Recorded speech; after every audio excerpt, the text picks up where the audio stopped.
दोस्तों आज मैं आपको एक कहानी सुनाता हूँ। कहानी उस समय की है जब भगवान जी ने मनुष्य को बनाया। तब भगवान जी ने नर नारी जीव जंतु सभी को बनाया। शुरू में भगवान जी ने सब अपने हाथ में रखा हुआ था। सब कुछ भगवान जी की मर्जी से बहुत अच्छे से चल रहा था। फिर एक दिन उन्होंने मनुष्य से कहा कि अब से तुम अपनी जिंदगी अपने अनुसार जीना। कल मैं तुम सबको दिमाग बांटूंगा और तुम कल सवेरे आकर अपना अपना दिमाग ले जाना। तो अगले दिन सवेरे अधिकतर पुरुष और कुछ महिलाएं सवेरे जल्दी उठकर नहा धोकर लाइन में लग गई दिमाग लेने के लिए। पर अधिकतर महिलाएं तैयार होने के लिए उस समय के ब्यूटी पार्लर में चली गई और श्रृंगार करते हुए उन्हें कुछ देरी हो गई। जब श्रृंगार करके वो दिमाग लेने के लिए आई तब तक भगवान जी अधिकतर दिमाग उन सभी पुरुषों में और कुछ महिलाओं में बांट चुके थे। भगवान जी के पास थोड़ा ही दिमाग बचा हुआ था, तो उन्होंने वो दिमाग उन सभी महिलाओं में और कुछ पुरुषों में बराबर बराबर बांट दिया। अब महिलाएं भगवान जी से बोली, भगवान, जब आपने सभी पुरुषों और महिलाओं को बराबर बनाया है तो जो पहले गए थे उनको आपने दिमाग ज्यादा दिया और हमें कम क्यों दिया? देखो, बात भी उनकी सही थी। तब भगवान जी ने इसका एक बहुत सुंदर सॉल्यूशन निकाला। भगवान जी ने कहा कि आने वाले समय में किस पर्सन के पास कितना दिमाग है इस बात की कोई अहमियत नहीं होगी। अहमियत इस बात की होगी कि वो पर्सन उस दिमाग का उपयोग कितना कर रहा है। अगर एक अच्छी बुद्धि वाला पर्सन अपने दिमाग का सदुपयोग नहीं करता, दिमाग का उपयोग नहीं करता, तो वो अपने जीवन में कभी उन्नति नहीं कर पाएगा। और एक कम दिमाग वाला व्यक्ति भी अगर अपने दिमाग का एक सदुपयोग करता रहता है तो उसका दिमाग निरंतर विकास करता चला जाएगा, उसका दिमाग बढ़ता चला जाएगा और वो एक ज्यादा दिमाग वाले व्यक्ति से भी ज्यादा उन्नति कर पाएगा।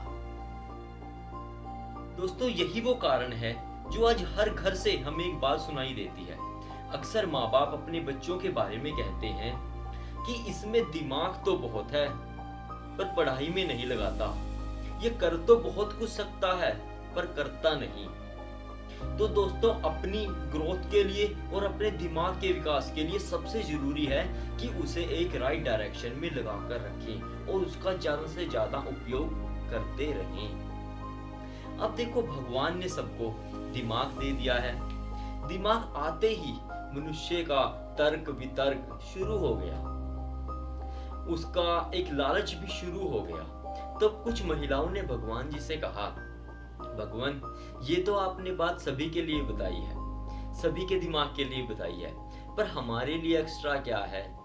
हमें भी तो कुछ एक्स्ट्रा दो। तब भगवान जी मुस्कुराए और उन्होंने सभी महिलाओं को कहा कि जब भी तुम अच्छे से मुस्कुराओगे, जब भी तुम्हारे चेहरे पर मुस्कुराहट होगी, तो सामने वाले पुरुष का दिमाग पूरा काम ही नहीं कर पाएगा।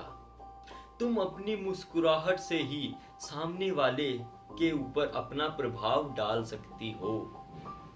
तब बहुत सी महिलाएं मन मन में हंसी और सोचने लगी, अरे वाह भगवान जी, ये तो आपने बहुत अच्छा कर दिया।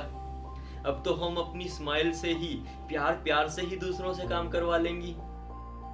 पर कुछ महिलाएं बोली, भगवान, जो महिलाएं अभी जवां हैं, जो खूबसूरत हैं, उनकी मुस्कुराहट का असर सामने वाले के ऊपर होता है, पर कुछ हमारे लिए भी तो बताएं। हमारी उम्र भी ज्यादा हो चुकी है और हम ठीक से मुस्कुरा भी नहीं पाते, हम क्या करें? तब भगवान जी ने कहा कि जब भी तुम्हारी आंखों से आंसू निकलेंगे या तुम कभी किसी मुसीबत में हुई, उस समय ये दैवीय शक्तियां तुम्हारे साथ होंगी, वो तुम्हें शक्ति प्रदान करेंगी।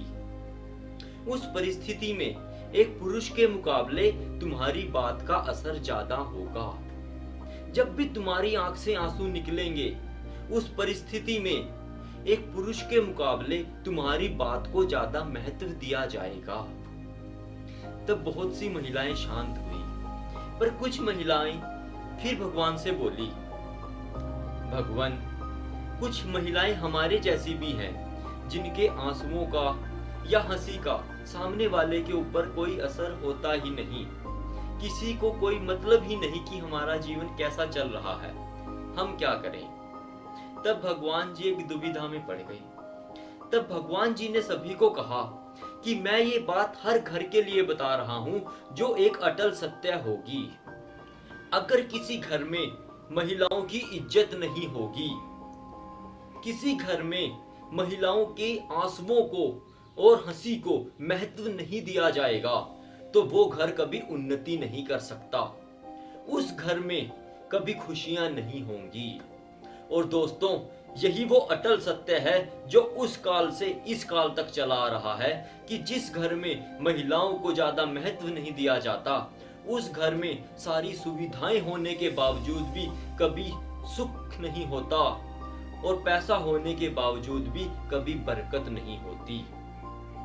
दोस्तों, अपने घर पर या अपने आसपास के घर पर एक बार देखिए, जिस घर में महिलाओं को महत्व नहीं दिया जाता, लड़ाई होती हो, उस घर में कभी सुख शांति आ भी नहीं सकती।